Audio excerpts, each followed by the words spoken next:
నిజామాబాద్ జిల్లా సిరికొండ మండల కేంద్రంలోని ఐకేపీ కొనుగోలు కేంద్రంలో ధాన్యం తూకం నిలిచిపోవడంతో రైతులు తీవ్ర ఆవేదన వ్యక్తం చేస్తున్నారు. కేంద్రం ప్రారంభించి వారం రోజులు గడుస్తున్నా సుమారు 5,000 ధాన్యం బస్తాలు పేరుకుపోయిన కొనుగోలు ప్రక్రియ మొదలు కాకపోవడంపై ఆగ్రహం వ్యక్తం చేస్తున్నారు. లేబర్ కొరత మరియు నిర్వాహకుల నిర్లక్ష్యం వల్లే ఈ జాప్యం జరుగుతుందని సంప్రదించేందుకు ప్రయత్నించినా అధికారులు స్పందించడం లేదని రైతులు ఆరోపిస్తున్నారు. వర్షం సూచనలు ఉన్న నేపథ్యంలో ధాన్యం తడిసిపోయే ప్రమాదం ఉందని ప్రభుత్వం తక్షణమే స్పందించి తూకం ప్రక్రియను వేగవంతం చేయాలని వారు డిమాండ్ చేస్తున్నారు.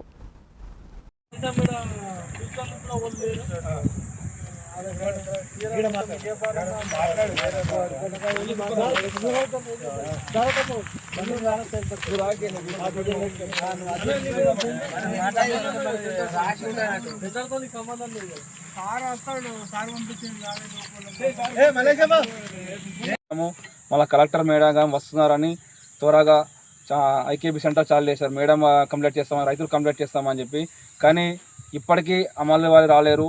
ఈ ఐకేపీ ఇన్ఛార్జ్ సిసి రాజేందర్ గారు మరి ఏపీఎం సువర్ణ మేడం గారు మేము ఇప్పుడు కాల్ చేసినా ఎటువంటి రెస్పాన్స్ కావడం లేదు. వారం రోజుల నుంచి ఆమెకు ఎప్పుడు కాల్ చేసినా ఈ రోజు వస్తూ రామాల వాళ్ళు, రేపు వస్తూ రామాల వాళ్ళు అని చెప్పడం జరుగుతుంది, కానీ ఇప్పటికీ తీసుకురాలేదు. వర్షాలు కురిచి రైతులు తీవ్రంగా ఇబ్బంది పడుతున్నారు.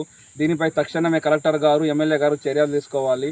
ప్రభుత్వం దేవుడు వరం ఇచ్చిన పూజారి కరుణించని విధంగా ఈ సిసి రాజేందర్, ఏపీఎం సువర్ణ మేడం ప్రవర్తిస్తున్నారు. దీనిపై ప్రభుత్వం తక్షణమే చర్యలు తీసుకోవాలి. కోసి నెల రోజైనా కానీ కొనుగోలు కేంద్రాలు ఇప్పటి వరకు ఏర్పాటు చేయకపోవడం వల్ల ఈ మధ్య కురిసిన వడగండ్ల వానకు రైతులు పూర్తిగా నష్టపోవాల్సి వచ్చింది.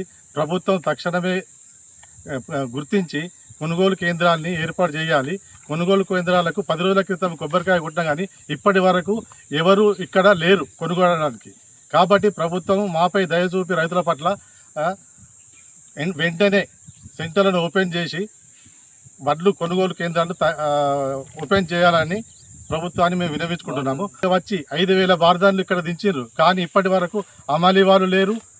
ఈ కొనుగోలు కేంద్రాలు చాలు కాలేదు. కొనుగోలు కేంద్రానికి వస్తే ఐకేపీ వాళ్ళు కానీ సొసైటీ వాళ్ళు కానీ ఎవరు లేరు. స్టాఫ్ ఎవరిని మేము అడగాలి. మా రైతుల బాధను ప్రభుత్వం పట్టించుకొని ఇట్టి విషయాన్ని ప్రభుత్వం దృష్టికి తీసుకెళ్ళి తక్షణంగా కొనుగోలు కేంద్రాలను ఏర్పాటు చేసి